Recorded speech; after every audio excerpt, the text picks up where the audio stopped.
창세기 41장. 그로부터 만 2년이 지나서 바로가 꿈을 꾸었다. 그가 나일 강가에 서 있는데 잘생기고 살이 찐 암소 7마리가 강에서 올라와서 갈밭에서 풀을 뜯는다. 그 뒤를 이어서 흉측하고 야윈 다른 암소 7마리가 강에서 올라와서 먼저 올라온 소들과 함께 강가에 선다.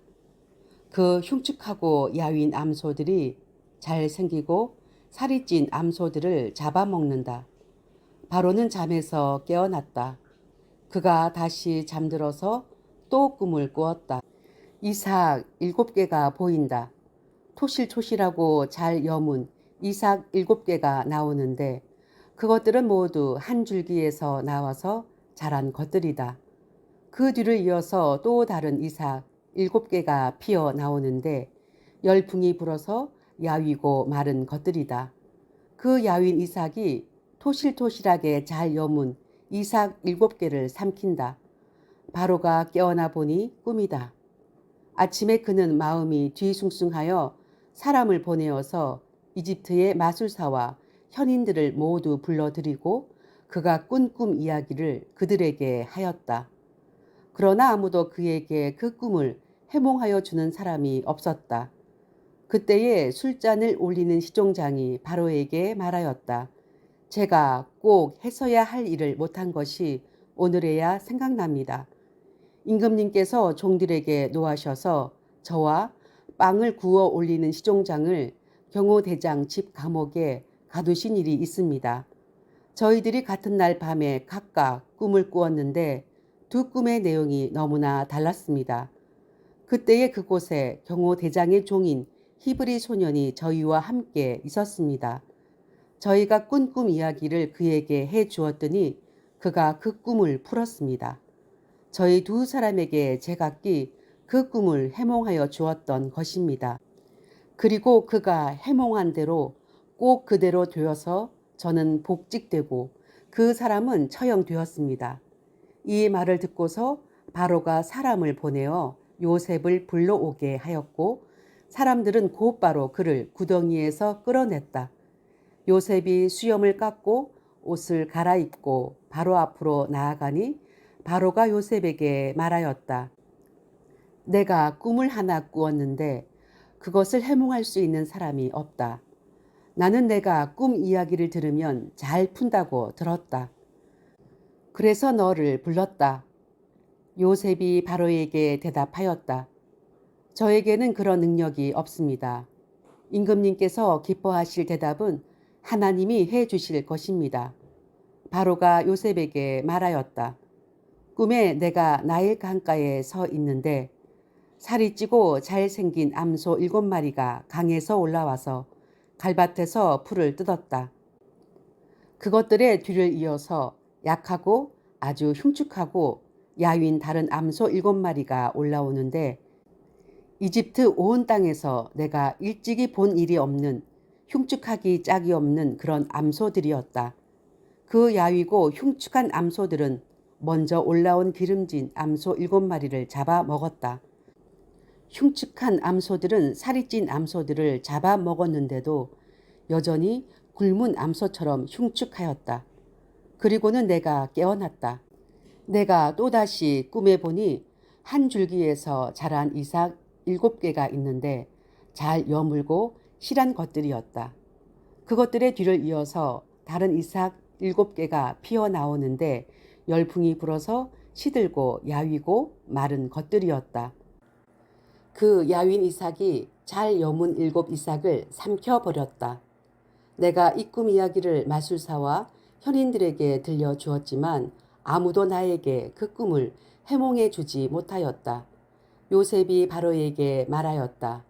임금님께서 2번 꾸신 꿈의 내용은 다 같은 것입니다. 임금님께서 장차 하셔야 할 일을 하나님이 보여주신 것입니다. 그 좋은 암소 7마리는 7회를 말하고 잘 여문 이삭 7개도 7회를 말하는 것입니다. 두 꿈이 다 같은 내용입니다. 뒤따라 나온 야위고 흉측한 암소 7마리나 열풍에 말라버린 쓸모없는 이삭 7개도 역시 7회를 말합니다. 이것들은 흉년 7회를 말하는 것입니다. 이제 제가 임금님께 말씀드린 바와 같이 임금님께서 앞으로 하셔야 할 일을 하나님이 보여주신 것입니다. 앞으로 올 7해 동안에는 온 이집트 땅에 큰 풍년이 들 것입니다. 그런데 곧 이어서 7해 동안 흉년이 들 것입니다. 그렇게 되면 이집트 땅에 언제 풍년이 있었더냐는 듯이 지나간 일을 다 잊어버리게 될 것입니다. 그리고 기근이 이 땅을 황폐하게 할 것입니다. 풍년이 든 다음에 오는 흉년은 너무나도 심하여서 이집트 땅에서는 아무도 그 전에 풍년이 든 일을 기억하지 못할 것입니다. 임금님께서 같은 꿈을 2번이나 거듭 꾸신 것은 하나님이 이 일을 하시기로 이미 결정하시고 그 일을 꼭 그대로 하시겠다는 것을 말씀해 주시는 것입니다. 이제 임금님께서는 명철하고 슬기로운 사람을 책임자로 세우셔서 이집트 땅을 다스리게 하시는 것이 좋을 듯 합니다. 임금님께서는 전국에 관리들을 임명하셔서 풍년이 계속되는 7해 동안에 이집트 땅에서 거둔 것의 5분의 1을 해마다 받아들이도록 하심이 좋을 듯 합니다. 앞으로 올 풍년에 그 관리들은 온갖 먹거리를 거두어 드리고 임금님의 권한 아래 각 성읍에 곡식을 갈무리하도록 하십시오. 이 먹거리는 이집트 땅에서 7해 동안 이어갈 흉년에 대비해서 그때에 이 나라 사람들이 먹을 수 있도록 갈무리해 두셔야 합니다. 그렇게 하시면 기근이 이 나라를 망하게 하지 못할 것입니다. 바로와 모든 신하들은 이 제안을 좋게 여겼다. 바로가 신하들에게 말하였다. 하나님의 영이 함께하는 사람을 이 사람 말고 어디에서 또 찾을 수 있겠느냐? 바로가 요셉에게 말하였다. 하나님이 너에게 이 모든 것을 알리셨는데 너처럼 명철하고 슬기로운 사람이 어디에 또 있겠느냐? 내가 나의 집을 다스리는 책임자가 되어라. 나의 모든 백성은 너의 명령을 따를 것이다. 내가 너보다 높다는 것은 내가 이 자리에 앉아 있다는 것뿐이다. 바로가 또 요셉에게 말하였다. 내가 너를 온 이집트 땅의 총리로 세운다. 그렇게 말하면서 바로는 손가락에 끼고 있는 옥새 반지를 빼서 요셉의 손가락에 끼우고 고운 모시 옷을 입히고 금 목걸이를 목에다 걸어 주었다. 그런 다음에 또 자기의 병거에 버금가는 병거에 요셉을 태우니 사람들이 물러나거라 하고 외쳤다. 이렇게 해서 바로는 요셉을 온 이집트 땅의 총리로 세웠다. 바로가 요셉에게 말하였다. 나는 바로다.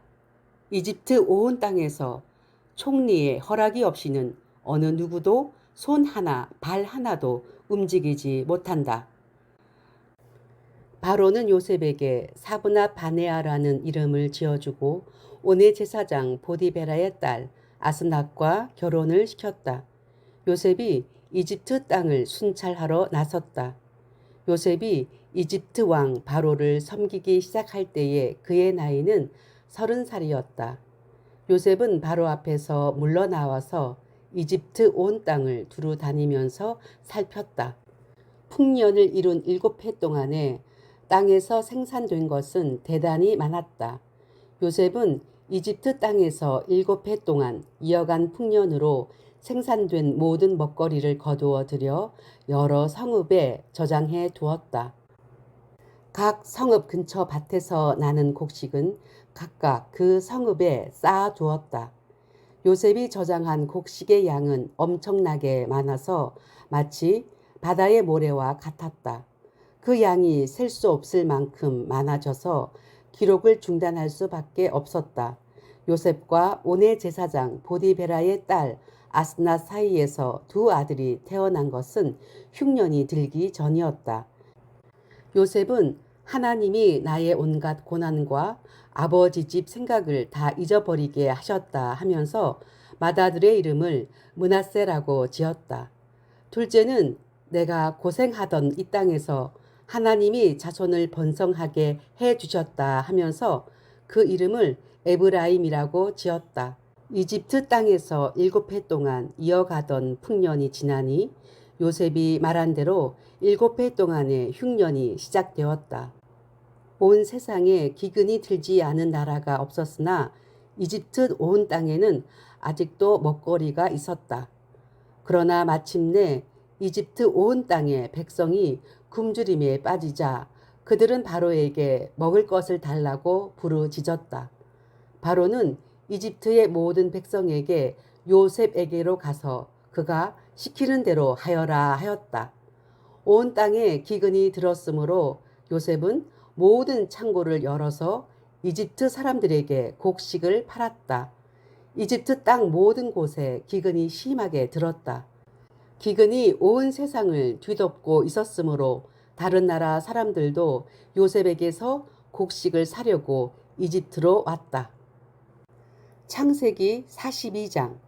야곱은 이집트에 곡식이 있다는 말을 듣고서 아들들에게 말하였다. 얘들아, 왜 서로 얼굴들만 쳐다보고 있느냐? 야곱이 말을 이었다. 듣자 하니 이집트에 곡식이 있다고 하는구나. 그러니 그리로 가서 곡식을 좀 사오너라. 그래야 먹고 살지. 가만히 있다가는 굶어 죽겠다. 그래서 요셉의 형 10명이 곡식을 사려고 이집트로 갔다. 야곱은 요셉의 아우 베냐민만은 형들에게 딸려 보내지 않았다. 베냐민을 같이 보냈다가 무슨 변이라도 당할까 보아 겁이 났기 때문이다. 가나안 땅에도 기근이 들었으므로 이스라엘의 아들들도 곡식을 사러 가는 사람들 틈에 끼었다. 그때의 요셉은 나라의 총리가 되어서 세상의 모든 백성에게 곡식을 파는 책임을 맡고 있었다. 요셉의 형들은 거기에 이르러서 얼굴을 땅에 대고 엎드려 요셉에게 절을 하였다. 요셉은 그들을 보자마자 곧바로 그들이 형들임을 알았다. 그러나 짐짓 모르는 채 하고 그들에게 엄하게 물었다. 당신들은 어디에서 왔소? 그들이 대답하였다. 먹거리를 사려고 가나안 땅에서 왔습니다. 요셉은 형들을 알아보았으나 형들은 요셉을 알아보지 못하였다. 그때에 요셉은 형들을 두고 꾼 꿈을 기억하고 그들에게 말하였다. 당신들은 첩자들이요. 이 나라에 허술한 곳이 어디인지를 엿보러 온 것이 틀림없소. 그들이 대답하였다. 아닙니다, 총리 어른. 소인들은 그저 먹거리를 사러 왔을 뿐입니다. 우리는 한 아버지의 자식들입니다. 소인들은 순진한 백성이며 첩자가 아닙니다. 그가 말하였다. 아니요, 당신들은 이 나라에 허술한 곳이 어디인지를 엿보러 왔소. 그들이 대답하였다. 소인들은 형제들입니다. 모두 12입니다. 가나안 땅에 사는 한 아버지의 아들들입니다. 막내는 소인들의 아버지와 함께 있고 또 하나는 이렇습니다. 요셉이 그들에게 말하였다. 내 말이 틀림없소. 당신들은 첩자들이요. 그러나 당신들이 진실을 증명할 길은 있소. 바로께서 살아계심을 두고 맹세하오. 당신들이 막내 아우를 이리로 데려오지 않으면 당신들은 여기에서 한 발자국도 벗어나지 못하오. 당신들 가운데서 한 사람을 보내어 당신들 집에 남아있는 아우를 이리로 데려오게 하고 나머지는 감옥에 가두어 두겠소. 나는 이렇게 하여 당신들이 한 말이 사실인지를 시험해 보겠소. 바로께서 살아계심을 두고 맹세하오. 당신들이 그렇게 하지 못하면 당신들은 첩자라는 누명을 벗지 못할 것이요. 요셉은 그들을 감옥에 사흘 동안 가두어 두었다. 사흘 만에 요셉이 그들에게 말하였다. 나는 하나님을 두려워하오. 당신들은 이렇게 하시오. 그래야 살 수 있소. 당신들이 정직한 사람이면 당신들 형제 가운데서 한 사람만 여기에 갇혀 있고 나머지는 나가서 곡식을 가지고 돌아가서 집안 식구들이 허기를 면하도록 하시오. 그러나 당신들은 반드시 막내 아우를 나에게로 데리고 와야 하오. 그래야만 당신들의 말이 사실이라는 것을 증명할 수 있을 것이며 당신들이 죽음을 면할 것이요. 그들은 그렇게 하기로 하였다. 그들이 서로 말하였다. 그렇다. 아우의 일로 벌을 받는 것이 분명하다. 아우가 우리에게 살려달라고 애원할 때에 그가 그렇게 괴로워하는 것을 보면서도 우리가 아우의 애원을 들어주지 않은 것 때문에 우리가 이제 이런 괴로움을 당하는구나. 르우벤이 그들에게 대답하였다.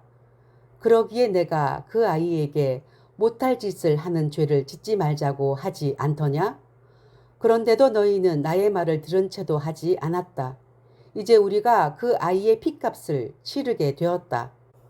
그들은 요셉이 통력을 세우고 말하였으므로 자기들끼리 하는 말을 요셉이 알아듣는 줄은 전혀 알지 못하였다.